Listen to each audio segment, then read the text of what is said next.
തമിഴക രാഷ്ട്രീയത്തിൽ ദളപതി വിജയുടെ ഭരണം അക്ഷരാർത്ഥത്തിൽ ഒരു സിനിമാ സ്റ്റൈൽ മാസ് എൻട്രിയായി മാറിയിരിക്കുകയാണ്.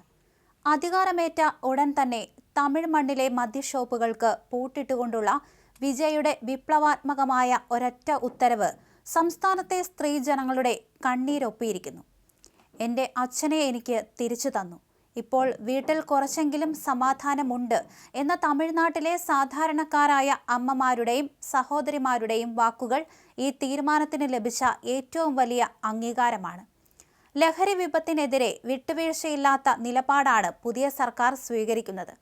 മദ്യശാലകൾ പൂട്ടിയതിന് പിന്നാലെ സർക്കാരിന്റെ അടുത്ത ലക്ഷ്യം എന്താണെന്ന് ദളപതി വ്യക്തമാക്കി കഴിഞ്ഞിരുന്നു. സംസ്ഥാനത്തെ ക്രമസമാധാനം തകർക്കുന്ന ഗുണ്ടകളെയും സാമൂഹിക വിരുദ്ധരെയും പാഠം പഠിപ്പിക്കുമെന്നാണ് വിജയുടെ കടുത്ത മുന്നറിയിപ്പ്.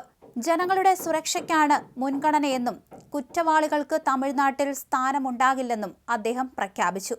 സിനിമയിലെ വാത്തി റെയ്ഡ് പോലെ അതിവേഗത്തിലുള്ളതും ശക്തവുമായ നടപടികളുമായി സർക്കാർ മുന്നോട്ടു പോകുമ്പോൾ തമിഴകം ഒന്നടങ്കം ഈ മാറ്റത്തെ ആവേശത്തോടെയാണ് വരവേൽക്കുന്നത്. അനീതിക്കെതിരെയുള്ള ദളപതിയുടെ ഈ വാത്തി റെയ്ഡ് തമിഴ് മണ്ണിൽ ഇനിയും തുടരുമെന്ന് തന്നെയാണ് ഭരണകൂടം നൽകുന്ന സൂചന. തമിഴ്നാട്ടിൽ ലഹരിമരുന്ന് ഉപയോഗവും വ്യാജമദ്യ വിൽപ്പനയും പൂർണ്ണമായി തുടച്ചു നീക്കുക എന്ന ലക്ഷ്യത്തോടെ വിട്ടുവീഴ്ചയില്ലാത്ത കടുത്ത നടപടികളുമായി വിജയുടെ നേതൃത്വത്തിലുള്ള TVK സർക്കാർ മുന്നോട്ടു പോവുകയാണ്.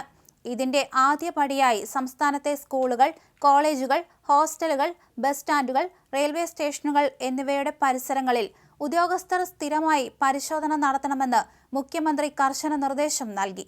മുഖ്യമന്ത്രിയുടെ ഈ നിർദ്ദേശത്തെ തുടർന്ന് സംസ്ഥാന എക്സൈസ് കമ്മീഷണർ ഇത് സംബന്ധിച്ച ഔദ്യോഗിക ഉത്തരവ് അടിയന്തരമായി പുറപ്പെടുവിച്ചു. ലഹരി മാഫിയകളെയും കുറ്റവാളികളെയും വേഗത്തിൽ വലയിലാക്കാൻ പ്രാദേശിക തലത്തിൽ രഹസ്യ വിവരങ്ങൾ ചോർത്തി നൽകുന്ന ഇൻഫോർമർമാരെ കണ്ടെത്തി നിയമിക്കാനും വിജയ് നിർദ്ദേശിച്ചിട്ടുണ്ട്.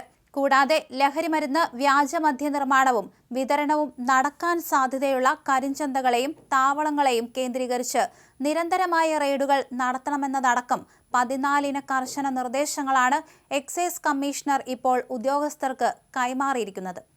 തമിഴ് മണ്ണിൽ നിന്ന് ലഹരിയുടെ വേരറുക്കാൻ സിനിമയെ വെല്ലുന്ന അതിവേഗ നടപടികളുമായി സർക്കാർ മുന്നോട്ടു പോകുന്നത് വലിയ ജനശ്രദ്ധ നേടുന്നുണ്ട്.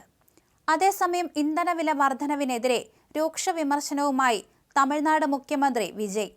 വില വർധന അംഗീകരിക്കാനാകില്ലെന്നും തീരുമാനം അടിയന്തരമായി പിൻവലിക്കണമെന്നും കേന്ദ്ര സർക്കാരിനോട് അദ്ദേഹം ആവശ്യപ്പെട്ടു. വില വർധന സാധാരണക്കാർക്ക്, പ്രത്യേകിച്ച് പാവപ്പെട്ടവർക്കും താഴ്ന്ന വരുമാനക്കാരായവർക്കും ഇടത്തരക്കാർക്കും സൂക്ഷ്മ ഇടത്തരം വ്യവസായങ്ങൾക്കും സാമ്പത്തികമായ അധിക ബാധ്യത വരുത്തിവെക്കുമെന്നും മുഖ്യമന്ത്രി പ്രസ്താവനയിലൂടെ അറിയിച്ചു. കേന്ദ്ര സർക്കാരിന്റെ പൊതുമേഖലാ എണ്ണ കമ്പനികൾ പെട്രോളിയം ഉൽപ്പന്നങ്ങളുടെ, പ്രത്യേകിച്ച് പെട്രോളിന്റെയും ഡീസലിന്റെയും വില 3 രൂപ വീതം വർദ്ധിപ്പിച്ചു. ഇത് അംഗീകരിക്കാനാവില്ല, വിജയ് പറഞ്ഞു.